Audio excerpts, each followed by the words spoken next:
Alright, today we're jumping in without a script because sometimes you just see something so stupid it doesn't deserve the time it takes to write one. And today's stupid story is that Call of Duty is now selling a King Kong Cosmetic glove for $80. But Kingerd, it's not just the glove you get, there's multiple cosmetic bundles. Cut the cope. If you want this glove, it will cost $80. And no amount of YouTube comments screaming, "My money, my choice" will change that. Now why does this have you so heated, Kingerd? What is going on? Why didn't you write a script for this? Well, it's simple, really. Every video that I or some other gaming YouTuber puts out there that talks about how out of hand microtransactions are getting, how ridiculous it is that we don't get to be rewarded for our time in games anymore if we don't swipe that credit card, we are always, without fail, met with a flurry of micro defenders that for some reason love dropping to all fours and lapping up the microtransactions like it's the nectar of life. When one of us puts something out there that's about the state of gaming and how the value of the dollar in the gaming industry is getting less and less, these people can't stop glazing themselves long enough to realize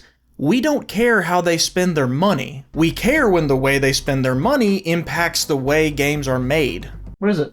You want to be in the video? No. Well, then you better get out of here before I start getting too good a footage of all these dogs. We care when the way they spend their money objectively makes gaming worse for everybody else. Tell me, how is it good for the player when you have to spend more than the price of the game itself to get one cosmetic item? If you like paying $150 for the price of the game itself plus the price of one cosmetic, good on you. I'm not here to tell you any different. What I am here to say that just won't be said in those corners of Twitter where microtransaction glazing is happening 24/7 is 1, congrats, you're a AAA sheep, and 2, you're getting one cosmetic item for the price of all of Baldur's Gate 3, or for more expensive than Helldivers 2 and Palworld combined. If you see someone who buys crap like this, the next time a game is released unfinished and you see them crying about it, remind them of this. Their games aren't going to be finished if they know they can sell an $80 microtransaction later that's cosmetic only and has no actual impact on the quality of the game. Why sell you a good game when we can sell you a Barbie dress-up simulator? But Kingerd, Modern Warfare 3 is a live service game. Buying microtransactions helps support the game long-term. Oh, it helps them support the game long-term, does it? How's it going fixing skill-based matchmaking? How's it going fixing anti-cheat? Modern Warfare 2 was the first COD game to reach $1 billion with a B dollars in revenue. How much of that went to MW3's campaign development? With revenue like that, the campaign for MW3 must have been great, right? Thoroughly developed and not half-baked? No, it went to the multiplayer, you see. They needed the money and resources to create a slew of brand new original maps ready for launch, and to build a completely new game from the ground up. Modern game development is very expensive, you see. Oh wait, what's that? Their multiplayer sales pitch at launch was that they were just reusing classic maps from a decade ago? And MW3 is coded on the foundation of MW2 to the point where they even share PlayStation trophies? Oh come on, it went to the development of a completely brand new game mode for Call of Duty, the most innovative zombies mode we've ever seen. What's that? It's just DMZ from MW2 but with zombies spawned in and no PvP? Okay, well I'm sure it went to all the hardworking staff at Activision Blizzard and... Oh.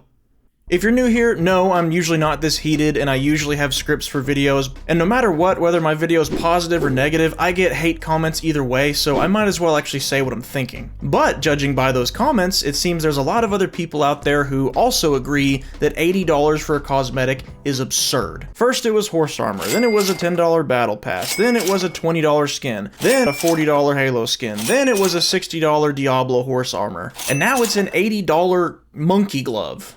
And I could teach an entire college seminar on how Call of Duty is shoving the middle finger right in your face by even offering this microtransaction to you, but there's gonna be people out there in the audience who go, well yes, but you see, it is monkey. And people will murmur in agreement. And I'm not raging because I hate gaming, I love gaming very much, and I know a lot of you do too. So whether these people want to call us grifters or haters or whatever, that doesn't matter, it's irrelevant. If you love your dog and you see something that's wrong with it, you're gonna take your dog to the vet to get it taken care of. Well, I and people like me who vomit at the sight of stuff like this love gaming. And we're gonna call it out when trash like this tries to infect that thing that we love. And this isn't just about the monkey glove either. Pay to win, pay to progress, cosmetic skins, you name it. Game studios are always on the hunt for the next big way to take advantage of us, while also making sure they get defenses about it from their fans. And I'll gladly admit when some of my favorite franchises pull some scummy crap too, like Halo's microtransactions or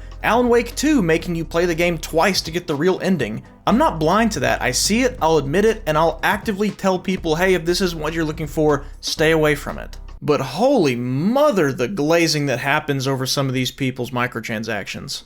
I think the one and only Twitter fight I've ever actually gotten into, somebody was talking about how, why are people shaming other people on Halo Infinite when they're buying expensive armors? It's their money, do what they want. And I said, well, because it actively contributes to the game getting worse over time. How would you like it if you went to McDonald's and someone was screaming in your ear about how to spend your money?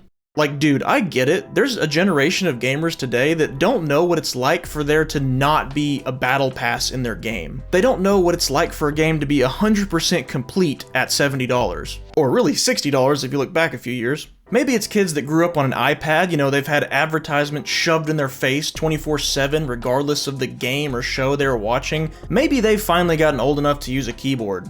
I can fathom how people want to have the freedom with their own money, I get that, but what I can't understand is when those people will get upset about those who are actively trying to make gaming better by calling out the garbage. People who go under every video that talks about microtransactions being too expensive or constantly defend the scummy practices of their favorite games on Twitter.